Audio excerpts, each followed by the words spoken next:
Hi, my name is Bubba Epstein. I'm also known as Dr. Neon. I used to be a biker kind of dude, but the biking thing is long over. So I've traveled all over the world. I've owned a restaurant. We're going to start with this Passover. I'm having some friends over for Passover.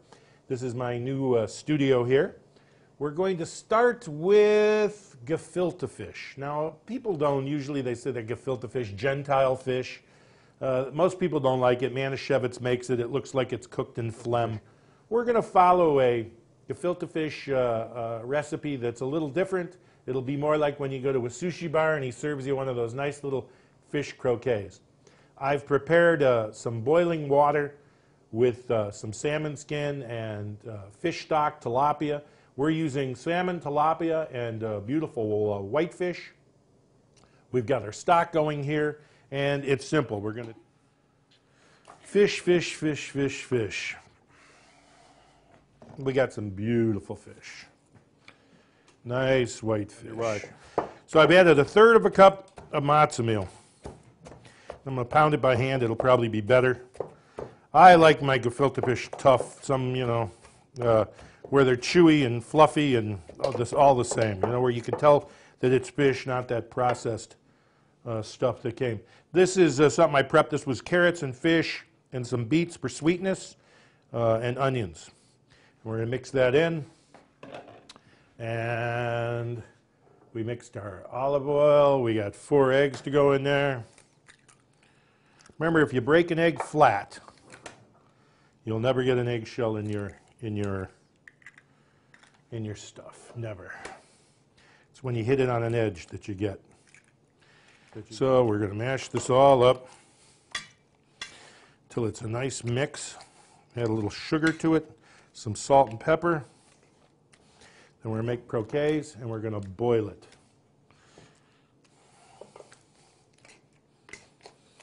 And as you mix it, you add a little more matzah meal until it becomes a nice paste. Like I said, this is a Russian, Polish, Latvian, Lithuanian dish, where they have this kind of fish and, stuff. Not particularly Jewish, just the Ashkenazi brought this when they came over the first time. The German Jews came first. The Sephardic Jews were first, and then the Ashkenazi came around the time of the pogroms in Russia, 1895. They were lucky to get out, because we all know what happens after that. Yes, we'll start sautéing our liver, because we're going to make chopped liver. Though you can call it pâté, some people another one, oh, chopped liver. There is nothing finer than chopped liver on black bread, on matzah, on anything. Chopped liver is like liverwurst. Same thing, different, same thing. The same. So we've got some nice fresh liver in the chicken livers with a little beef liver. Never pork, remember. As much as we love pork, you never mix it. What kosher was originally designed for, and of course this is where dogma becomes religion. You bled the meat out. The reason when meat is cut kosher, the reason is that they cut the throat because it would bleed out quicker. And that way, because there was no refrigeration and the meat stayed fresher than killing an animal and letting the meat clot. This is chicken broth. We're just going to saute these. We're going to poach them, actually. We're just going to start those and just poach them. While we're mixing up our matzah meal here. Okay. So,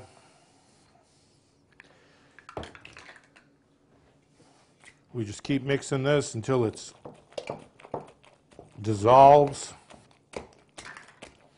Kind of already has that color that you would see. Some people, they can buy it in a roll and they throw it in, they boil it and then slice it.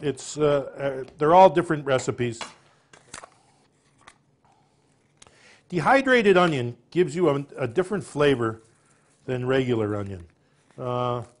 Sometimes dehydrated, it's stronger. It gives it a more, it gives it a stronger flavor. Passover, of course, as you know, is the story of the Jews leaving Egypt. And I just got back from Egypt last year, and it was the best trip I ever took. The Egyptians are lovely people. I hope they straighten things out over there. A little crazy right now, but It was the most amazing. It was the most amazing trip I ever had. And I've been all over. I mean, I used to go to Thailand, the Orient a lot, and Europe, and I loved Egypt. Egypt was what it was all about. I learned more in Egypt in 2 weeks about religion and men and society and civilization, and how fast and how easy it all just vanishes. The food, of course, was very typical, tabbouleh and couscous, and not as much lamb as I was hoping for. The Egyptians are not big on lamb. Beef and chicken. They like beef and chicken. No pork, of course. They're Muslim, just like the Jews. That carries over because they're both the same. Son of Ishmael, brothers, Abraham and Ishmael. So we've got this nicely mixed. It's going to stand for a little while we get this ready. We may have to add a little more matzo meal to thicken it up a little bit more, and we'll come back to it as we get our water up and boiling. But it's getting a really nice, starting to look really good. Add a little pepper. Mine's going to be a lot spicier than most, but you know what? My friends can handle it. Let's stir our livers.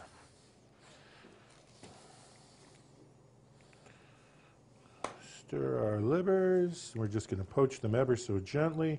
We're getting our oil ready for our onions and celery. This is going to be our fish mix right there. Then we'll add celery to it. Now, a little bit about me. Like I said, I was a biker dude. I fabricated motorcycles. Everybody in the world's used my stuff. Jesse James, Orange County Choppers. I invent things and I make things. I made all my cutlery, my knives. This is an ulu I just made yesterday. This is a great chopper. I did all my prepping with this baby. I hardened it, I case hardened it. This is another ulu for chopping. These are wonderful. We sell these, I do the Sawdust Festival, and on my website I make knives, I fabricate toy soldiers, and you'll get to see everything about me. If you're not aware of who I am, you will be when we're done here. Bubba Epstein, a.k.a. Dr. Neon. All right, so our liver is done. We don't want to overcook it. You don't want it to be rubber. We'll take that off the stove. We're going to let it sit. It smells delightful. Mixed it with garlic. All good. We're just going to let that cool down. All right, now I'm going to put this one on high, turn this one off. And I learned a little trick, so when you're spraying, when you're making things, spray your hands with a little pan. You can just take it and it won't stick to your hands as much. So we're going to try one and see how it comes out. We'll drop it in. We'll try and put it into a ball. And we're experimenting. I've never made this before. This is the first time ever I've ever made this. So we're experimenting and we'll see. Me, I want to be an Epicurean. One who likes good food. I've eaten bugs. I mean, I watch all those shows and, I go, yeah, that's it. Nothing like a good cockroach. All right, I need to stir this. I need to wash my... Yeah. That's what we want. Let's turn it down a little. Does that smell wonderful or what? All right. So these guys, man, they're really blowing up. Look how big they're getting. And they have to boil. So cover them.